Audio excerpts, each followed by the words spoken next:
자, 여기 22번째 줄까지 발단이 되겠고요. 여기 우리 집에서부터 전개 부분이 됐고요. 지금까지 전개 부분 책 한번 읽어봤습니다. 자세하게 한번 설명을 해볼게요. 우리 집에 노새가 들어온 건 2년 전이었다. 그때까지는 말을 부렸는데 누군가 노새 바꾸지 않겠느냐고 제기했다. 싫으면 웃돈 조금 얹어주고라도 바꿔주겠다는 것이었다. 한 3년 가까이 그 말을 부려온 아버지는 막상 놓기 싫은 모양이었으나 그 말이 눈이 자주 짓무르고 뒷다리 복사뼈 근처에 늘 상처가 가시지 않는 등 잔병 치레가 잦은 터라 두 번째 말을 걸어왔을 때는 응락을 해버렸다. 할머니 어머니 그리고 큰형은 그래도 말이 낫지 그까지 노새가 무슨 힘을 쓰겠느냐고 바꾸지 말자고 했으나 노새를 한번 보고 온 아버지는 어떻게 생각했는지 그 길로 노새와 말을 바꾸었다. 아닌 게 아니라 노새는 힘이 하나도 없어 보였다. 보기에도 비리비리한 게 약하디 약하게만 보였다. 할머니, 어머니 그리고 큰형은 그것 보라고 어떻게 했어요? 아버지의 결정을 불만스럽게 생각하는 거죠.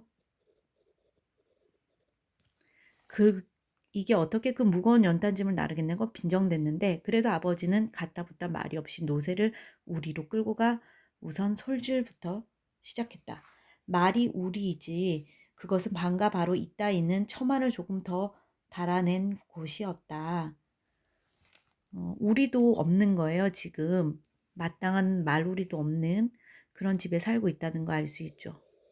우리 집의 어떤 가정 형편, 어려운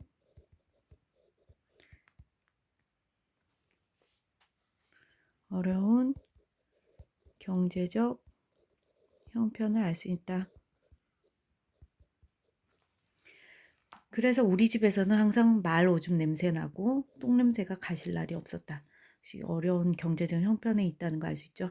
그뿐 아니라 우리의 바로 옆방에 내가 할머니 큰형과 함께 자는 방이었으므로 나는 잠결에도 노새가 앉았다 일어나는 소리, 히잉거리는 소리, 방귀 소리까지 들을 수 있었다. 어쨌거나 이 노새가 들어오면서 그 뒤치다거리는 주로 내가 맡게 되었다. 뒤에서 보살펴주는 일을 뒤치다거리라고 하죠. 큰형도 더러 돌봐주긴 했으나 큰형마저 군에 들어가고 난 뒤부터는 나에게 전적으로 그 일이 맡겨졌다. 고등학교를 나눈 작은 형이 있긴 해도 그는 아버지나 어머니 성화에 아랑곳 없이, 자, 성화 옆에 단어 설명 나오죠. 몹시 귀찮게 구는 일, 몹시 귀찮게 야 좀 돌봐라 얘기를 해도 그거 전혀 신경 쓰지 않고 아랑곳 없이 늘상 밖으로 싸다니기만 하고 집에 있을 때에도 기타를 들고 골방에 처박히기가 일쑤였다. 자, 여기 보면은 작은 형의 성격 알 수 있죠. 작은 형의 성격, 인물 나오면 인물의 성격 파악하면 되겠어요. 작은 형 어떠냐면 네, 집안일에 무관심하다.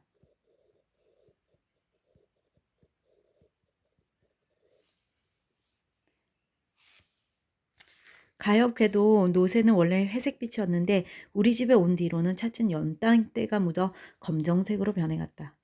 자, 여기요. 연탄때가 묻어 검정빛으로 변해갔다. 자, 이 부분 있죠. 검정색, 검정빛이라는 것. 자, 뭐 한번 해두고요. 연탄 마찰을 몰기 때문에 이렇게 점점 검은색으로 변해간 거죠. 이것은 이 노새의 고달픈 삶, 당시의 어떤 소시민들의 고달픈 삶을 시각적으로 나타낸 부분이다.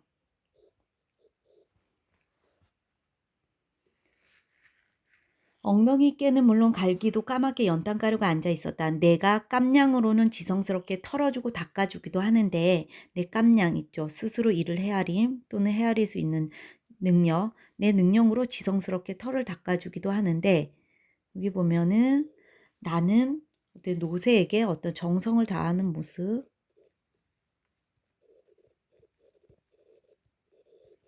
보이죠? 연탄의 때는 속살까지 틀어 박히는지 닦아줄 때만 조금 희끗하다가 한바탕 배달을 갔다 오면 도로 그 모양이었다. 하지만 노새도 내 그런 정성을 짐작은 하는지 멍청이 서 있다가도 내가 가까이 가면 고개를 위아래로 흔들어 아른 채를 했다. 이 부분 노새와 내가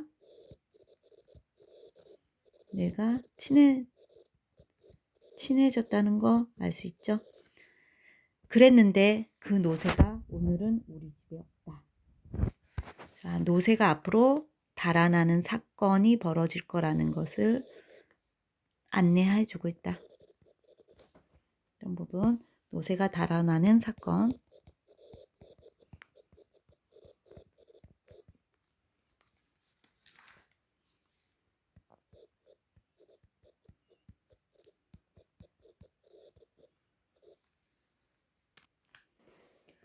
노새가 갑자기 달아난 건 어저께 일이다. 어제잖아요. 지금 현재에서 순서가 어제로 가고 있으니까 자, 역순행적 구성이다. 시간적 순서를 거스르면 무조건 역순행이 돼요. 아버지는 연탄을 실은 뒤 노새의 고삐를 잡고 나는 그 뒤를 그냥 따르고 있었다. 내가 뒤따르는 것은 아버지에게 큰 도움이 못 되고 힘이 약하기 때문이죠. 어린아이라서. 할 일 없이 따라다니기만 할 뿐이었다. 할 일 없이라는 얘기 뭐 할 일 없이라는 뜻이 아니고요. 달리 어떻게 할 도리가 없이라는 뜻이에요. 할 일 없이 따라다니기만 할 뿐이었다. 야트막한 언덕길을 오를 때 마차의 뒤를 밀기도 했으나 그것은 그대로 신용일 뿐 내 어린 힘으로 어떻게 된다든가 하는 일은 없었다.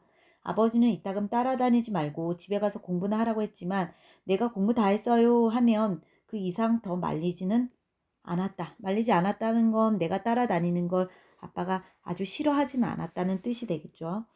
그러나 연탄을 씻거나 부릴 때 내가 거들려고 나서면 아버지는 한사코 그걸 말렸다. 아버지가 그랬으므로 나는 그러면 더 좋지 않은 홀가분한 마음으로 망아지 모양 마차 뒤만 졸려 따라다녔다. 바로 어저께도 그랬다. 새 동네의 두 집에서 200장씩 갖다 달라고 해서 아버지는 연탄 400장을 싣고 새 동네로 들어가는 그 가파른 골목길을 들어서고 있었다. 얘기의 앞뒤가 조금 뒤바뀌었지만 우리 아버지는 연탄 가게의 주인이 아니고 큰 길가에 있는 연탄 공장에서 배달 일만 맡고 있었다. 자, 요 부분에 가파른 골목길 있죠? 이거 제일 처음 부분에 나왔던 그 부분인데요. 그 부분하고 같은 부분인데, 자, 어떤 상징적인 의미가 있냐면, 연탄 운반에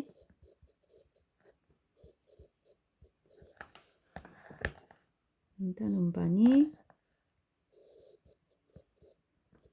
힘겨운 환경이다. 자, 이것은 어떤 산업화의 변화 속에서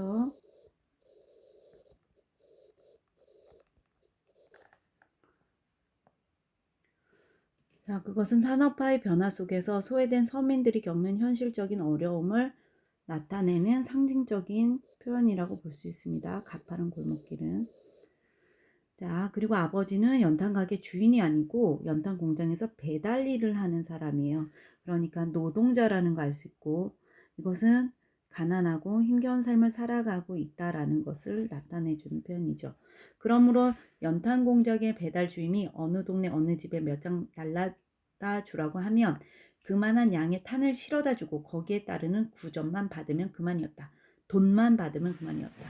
배달비만 받는 거죠. 그런데 한 가지 자랑스러운 일은 아버지는 아무리 찾기 힘든 집이라도 척척 알아낸다는 것이다.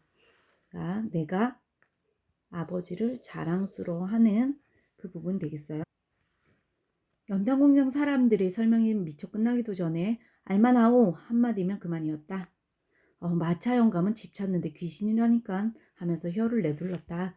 그들도 아버지에게 실려보내면 마음이 놓인다는 것이었다. 어저께도 아버지는 이러한 댁에 갖다 주라는 말을 듣자 두 번 다시 물어보지 않고 짐을 싣고 나선 것이다. 그 가파른 골목에 어기 이르자 아버지는 미리 노새 고삐를 낚아잡아 한다름에 올라갈 채비를 했다. 그러나 어쩐 일인지 다른 때 같으면 400장 정도 싣고는 힘 안 들이고 올라갈 수 있는 고개인데도 이날따라 오름길 중턱에서 턱 걸리고 말았다. 아버지는 하는 눈치더니 고삐를 거머쥐고 힘껏 당겼다. 이마에 힘줄이 굳게 돋았다. 얼굴 빨개졌다. 나는 얼른 달라붙어 죽으라고 밀었다. 그러나 길바닥에는 살얼음이 한 겹 살짝 깔려 있어서 마차를 미는 내 발도 줄줄 미끄러져기만 했다. 여기 살얼음은 계절적 배경 겨울을 나타내기도 하지만 노쇠가 오르기 더 힘든 상황을 나타내요. 이것의 상징적 의미는 지금 위에 있는 가파른 골목길하고 같다라고 볼 수 있겠죠. 산업화의 변화 속에서 소외된 서민들이 겪는 현실적인 어려움을 상징적으로 드러낸 표현이다라고 볼 수 있겠어요. 요새는 앞뒤발을 딱딱 소리를 낼 만큼 힘껏 땅을 밀어냈으나 마차는 그때마다 살얼음 위에 노새의 발자국을 하얗게 빗은 조금도 올라가지 않았다. 아직은 아래쪽으로 밀려 내리지 않고 제자리를 버티고 선 것만도 다행이었다. 사람들이 몇 명 지나갔으나 모두 쳐다보기만 할 뿐 아무도 달라붙지는 않았다. 그전에도 그랬다. 이 부분 모두 쳐다보기만 할 뿐 아무도 달라붙지 않는다라는 얘기, 아무도 도와주지 않았다는 얘기가 되겠죠. 그것은 인정이 메마른 1970년대 어떤 세태를 보여주는 표현이다라고 말할 수 있겠어요. 이 부분 옷을 망치면서까지 친절을 베풀 사람은 이 세상엔 없다고 나는 믿어오고 있다. 도시 사람들의 각박한 세태를 나타내는 표현이다. 인정이 메마른 세태와 같은 표현이 되겠죠. 그건 그렇고 그런 시간에도 마차는 자꾸 밀려 내려오고 있었다. 돌을 개려고 주변을 살펴보았으나 그만한 돌이 얼른 눈에 띄지 않을 뿐더러 그나마 나까지 손을 놓으면 와르르 밀어 내려올 것 같아서 손을 뗄 수가 없었다. 아버지는 평소에 그답지 않게 사정없이 노새에게 매질을 해댔다. 자, 마차가 미끄러져 내릴까봐 초조하고 불안한 마음에서 매질을 해댔죠. 이랴 우라질 놈의 노새, 이랴. 노새는 눈을 뒤집어 까다시피 하면서 바득바득 악을 써댔으나 판은 이미 그름판이었다. 그때였다. 노새가 발에서 잠깐 힘을 빼는가 싶더니 마차가 아래쪽으로 와르르 흘러내렸다. 뒤미쳐 노새가 고꾸라지고 앞으로 넘어지고 연탄 더미가 떼구르르 무너졌다. 아버지는 밀려 내려가는 마차를 따라 몇 발자국 뒷걸음질 치다가 홀랑 물구나무 서는 꼴로 나자빠졌다. 아버지의 시련을 나타내는 부분 되겠죠. 나는 얼른 한 옆으로 비껴섰기 때문에 아무 일도 없었다.